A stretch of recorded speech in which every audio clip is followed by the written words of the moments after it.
We continue chapter 13, Brain, part 2. Limbic system. It's a very complex structure, a lot of smaller structures interconnected to each other, that is located in the very central portion of the brain, on the medial inner portions of cerebral hemispheres, left and right, and also diencephalon. What it is for? It is responsible for our emotions. Every time we receive some news or we see something, hear something, we can react emotionally to that. You taste new food and you immediately can say if you like it or not. And so we are consciously aware of emotional regions of our lives.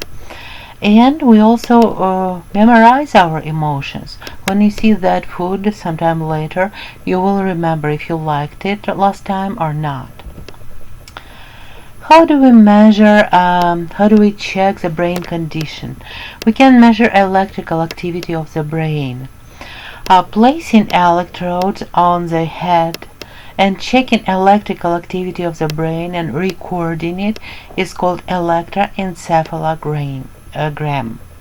And those brain waves, what you see here, those are brain waves, they are unique for something. But there are patterns common for all people. There are types of brain waves. When we are at rest, we are not thinking heavily, just hanging somewhere on their sofa, for example. Our brain will show alpha waves. Regular, rhythmic, low amplitude. That is idling brain or brain at rest, but we are not asleep.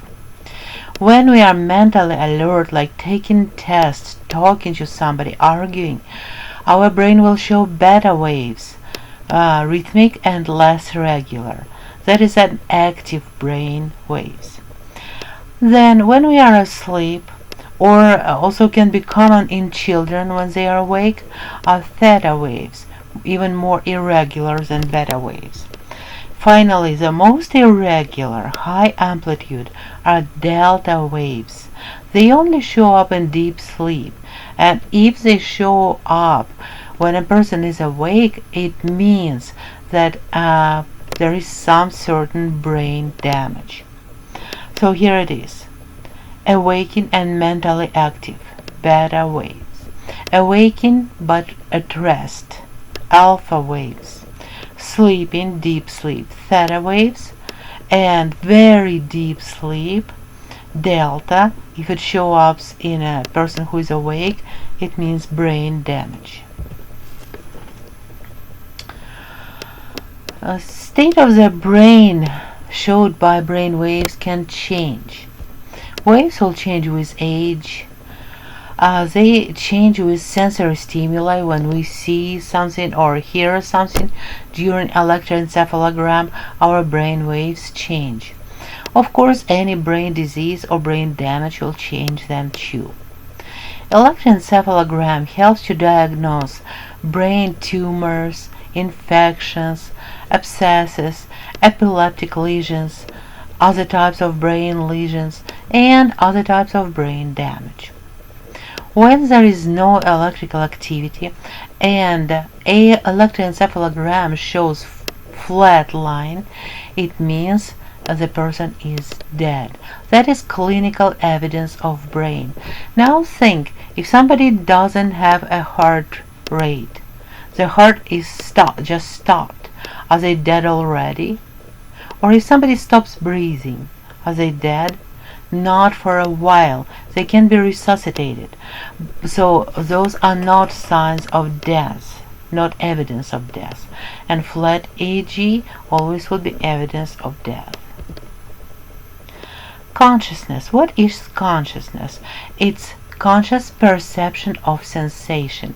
It means we hear words, we see something, we touch something, and we understand it. We can give it a name, we can explain what it is. Right there I see a car, the car is running, or I can hear somebody talking over the phone and I understand what it means. So although those are conscious perception of sensation. What else is consciousness? voluntary initiation and control of movement. When we get up from the chair and walk and turn on our microwave, for example, we understand what we are doing and why, and we initiate those movements. And we can stop them at any moment also. Next one, higher mental processing processes, memory, logic, judgment, and so on, also part of our consciousness. And when we lose our consciousness, like fainting, it's a signal that something is wrong with brain function. What is the most common reason for fainting? Lack of oxygen. Sleep. Definition of sleep is a state of partial unconsciousness. How it's different from real unconsciousness? You can be woken up at any moment by stimulation, touch, bright light, or sound. There are two main types of sleep, and it will be non-rapid eye movement and rapid eye movement. If you ever paid attention when you're looking at your pet or another human who is sleeping, you can see that their eyeballs are moving. Their eyes are closed, but eyeballs are moving when they're asleep. That will be rapid eye movement. That's when our brain is working, when we see in dreams, and when a lot of information is literally deleted from our brain. That information that we don't need. And non-rapid eye movement, it's a deep sleep. That's why when our brain is having rest. During the day, we have natural rhythm, circadian rhythms, 24 hours.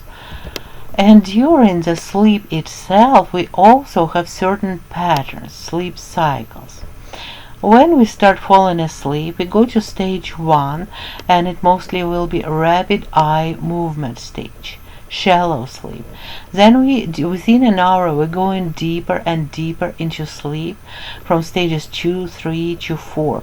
That's when exactly our brain is having rest.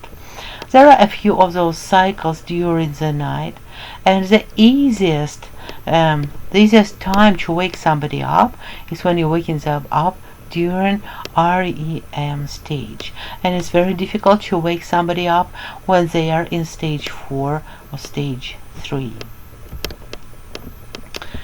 3 sleep disorders that you need to know. Sleep apnea. Technically, it's not a brain problem, it's a problem with breathing. When muscles of the throat relax and they close airways, and the person feels lack of oxygen, they wake up, start breathing again, then fall asleep again. And in the morning, they won't even remember that. That is sleep apnea, and sleep apnea usually causes people to be very tired during the day. Insomnia is very common. Pretty much everyone at certain stage of their life had insomnia. It can be inability to fall asleep, or sometimes people don't have problems with falling asleep, but they wake up after 2, 3, 4 hours of sleep and they stay awake for a while. Narcolepsy. It's lapsing abruptly into sleep from the awake state. To explain that condition, to understand it, I recommend you to go on YouTube and type this, what narcolepsy really looks like. This video shows a girl who accidentally recorded herself while having a narcolepsy attack. And that definitely changes somebody's life quality a lot.